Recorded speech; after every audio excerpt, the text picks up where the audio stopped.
So starting the new topic, which is what aquatic habitat, for which I have given you a brief introduction to the term aquatic habitat. Again telling you that aqua means what? Aqua means water. So what type of adaptation that we are going to study? We are going to study the living organisms that live in water. Now water, this habitat is divided into two. One is oceans,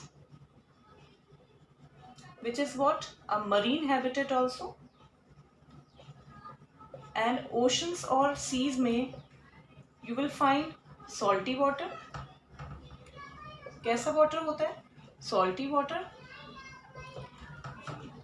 right? Or we will study fresh water habitat also. Fresh water habitat.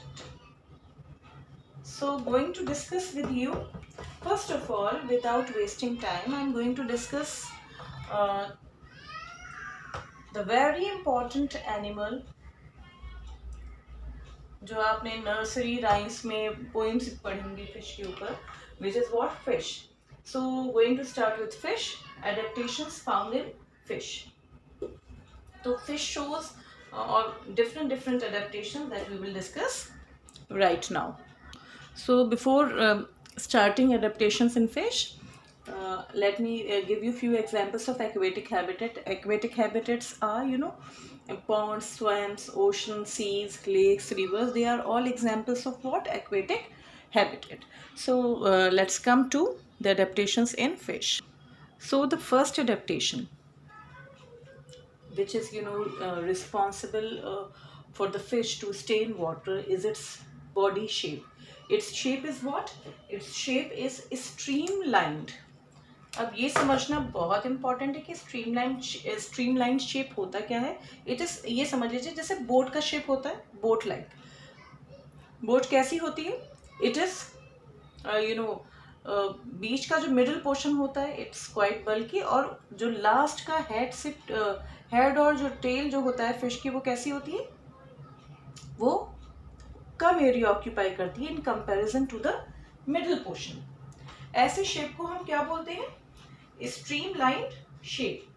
Means the head and tail, the two parts of the body, the head and tail of the fish are smaller than the middle portion. See? And this shape is known as what? Streamlined shape. The body tapers at both ends. यहाँ से और यहाँ से क्या हो जाती है? थोड़ी नैरो हो जाती है. So this shape helps to overcome the resistance due to water and enables the fish to swim fast. इस वजह से, क्योंकि water क्या करता है? Resistance means आप move कर रहे हैं तो water will try to stop your motion. resist करेगा आपके motion को. That is why जब आप swim करते हैं तो उसके बाद थक जाते हैं ना, काफ़ी थकान हो जाती है ना स्विमिंग के बाद, क्योंकि आप वाटर में स्विम कर रहे थे obviously. So you need to apply force. तो फिश का शेप कैसा होता है? फिश का शेप स्ट्रीमलाइंड होता है, which overcome the resistance due to water and enables the fish to swim fast. तो वाटर का रेजिस्टेंस समझ लीजिए बहुत कम हो जाता है इस शेप की वजह से. Another point, fish have slippery scales. ये आप देख रहे हैं, ये जो मैंने बनाने की कोशिश करी है, दीज आर एक्चुअली स्केल्स. तो कैसे स्केल्स होते हैं? स्लिपरी स्केल्स होती हैं. And these scales protect the fish and help in easy movement. तो scales obviously we know that they have waterproof scales. Slippery, या फिर आप कह सकते हैं वाटर प्रूफ. और ये वाटर प्रूफ क्यों होती हैं? सो in order to avoid the damaging effect of water. Water में इतनी देर तक आपने कभी हैंड अगर अंदर डाला हो पानी में, कुछ बच्चे बहुत खेलते भी हैं, पानी से खेल रहे हैं, तो आप देखेंगे आपके हाथों में रिंकल्स सी हो जाती है ना, स्किन जो है बहुत अजीब सी हो जाती है. और अगर फिश तो थ्रू आउट वाटर में ही स्टे करती है, तो what special thing it has? So it has what? It has slippery scales और waterproof scales on its body, and that is why these scales protect the fish and help in easy movement. Another point that they have flat fins. ये क्या है? ये fins है. They have flat fins and tail that help them to change direction and keep their body balanced in water. तो ये किस में help करता है? They have flat fins and tails which help in changing direction. Direction को change करने में भी और बैलेंस मेंटेन करने के लिए भी हेल्प करता है. Now fish have gills that help in breathing. ये बहुत इंपॉर्टेंट है और ये पूछा भी जाता है. एक तो शेप का क्वेश्चन भी पूछ लिया जाता है कि इस पर्टिकुलर शेप को हम क्या बोलते हैं, जो फिश जैसा शेप होता है. तो it is streamline shape. And fish have gills. सबसे important thing, fish have gills that help in breathing. बिना सांस लिए तो हम जी नहीं सकते ना. We cannot survive without breathing.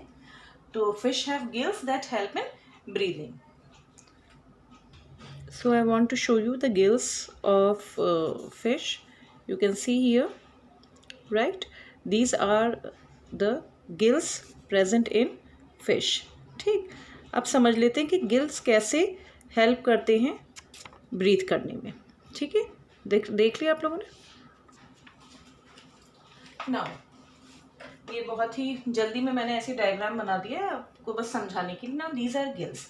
अब इसमें क्या हो रहा है? फिश वाटर में है. ठीक. So this is water. तो वाटर में है obviously. And we know that oxygen is soluble in water. Oxygen is soluble in water. It can easily dissolve in water. तो वो जो डिजोल्व्ड ऑक्सीजन होती है, it goes in through the mouth along with water. Water अंदर गया mouth के through. Okay. And water goes out through the gills. और आप देखेंगे गिल्स के थ्रू वाटर बाहर निकलता है. तो गिल्स ने बेसिकली क्या काम किया?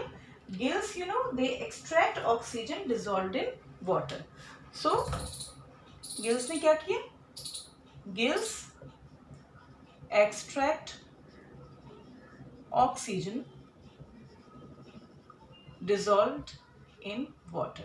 जो ऑक्सीजन वाटर में डिजोल्व थी, गिल्स ने उसको एक्सट्रैक्ट कर लिया और किसको प्रोवाइड किया? To fish, in so that the fish can breathe.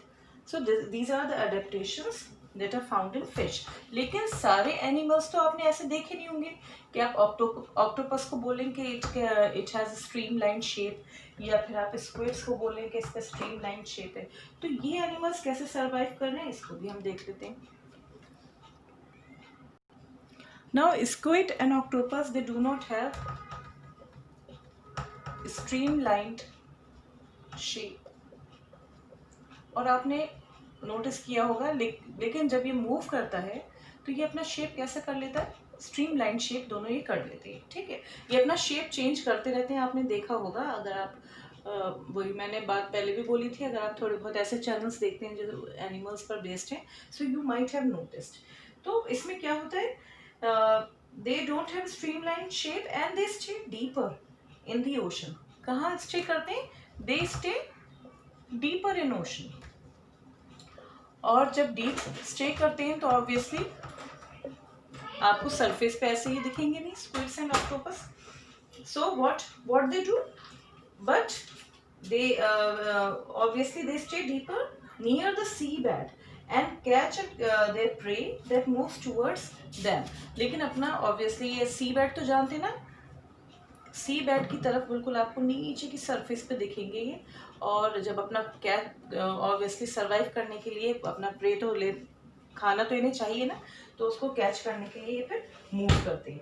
और जब ये मूव करते हैं तो what type of shape they form? They can form streamlined shape. And these animals can they have gills which are used for breathing, which are used to obtain oxygen dissolved in water. तो इतना समझ में आ गया? They don't have streamlined shape, but when they move in water they make their body shape streamlined. So when they move, they make their body shape streamlined. So this is about squids and octopus. Octopus के कितने arms होते हैं आप जानते हैं? 8. Octa means 8. तो अभी हम वेल्स और डॉल्फिन्स और डिस्कस करेंगे. Then this topic will be somewhat covered. So now dolphins and whales. Dolphins and whales have, they do not have gills. They do not have gills. अभी तक तो हमने ये पढ़ा था aquatic organisms like fishes, squids, octopus, they breathe through gills. लेकिन अब ये डॉल्फिन्स और वेल्स का फिर किस तरह से कैसे ही सांस लेती हैं? So dolphin and whales they breathe through lungs. They breathe through lungs. और उसका भी बहुत स्पेशल वो है, जैसे हमारे नॉस्ट्रल्स होते हैं which enable us to inhale air. तो इसी तरह से डॉल्फिन्स और वेल्स में भी क्या होता है, उनकी हेड के ऊपर एक छोटा सा होल होता है. ठीक है, वो जो होल्स होते हैं वो क्या होते हैं? They are the nostrils actually. So they breathe through lungs and they inhale air through the nostrils.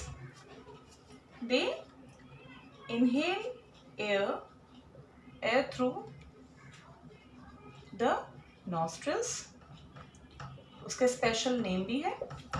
through the nostrils that are located in the upper part of their heads. इसका special name क्या है? blowholes. blowholes. Okay, that are located on the upper part of their head. आपने बहुत frequently dolphins और whales को surface पे आते हुए नहीं देखा होगा, but when they need to inhale air, बहुत देर तक वो अपनी बिना सांस लिए रह भी सकती हैं. Upper part of the head, let me finish it first. So what we came to know, this upper part of the head, and this allows them to breathe in air when they swim near the surface of water. बहुत सारे लोग जो dolphins के बहुत शौकीन होते हैं ना, बहुत क्यूट लगती है डॉल्फिन. डॉल्फिन्स को देखने के लिए इवन शोज भी होते हैं, तो आप देखेंगे कि डॉल्फिन्स किस तरह से सरफेस पर आती हैं. ठीक. So this swims near the surface and they can stay inside water for a long time without breathing. तो ये बहुत important चीज़ है that they can stay without breathing for a longer period of time. काफ़ी लंबे time के लिए क्या रहती हैं वो बिल्कुल नीचे रहती हैं. ओके, सरफेस पे आती हैं सांस लेने के लिए. So they come out to the surface from time to breathe in air. And in this way हमें समझ में आ गया कि डॉल्फिन्स क्यों ऊपर आती हैं. इसीलिए आती हैं सरफेस पे, in order to breathe in air through nostrils और ब्लो होल्स. तो हमें क्या नहीं भूलना है अभी? When we will learn this chapter, understand this chapter, we need to remember this term, blowholes.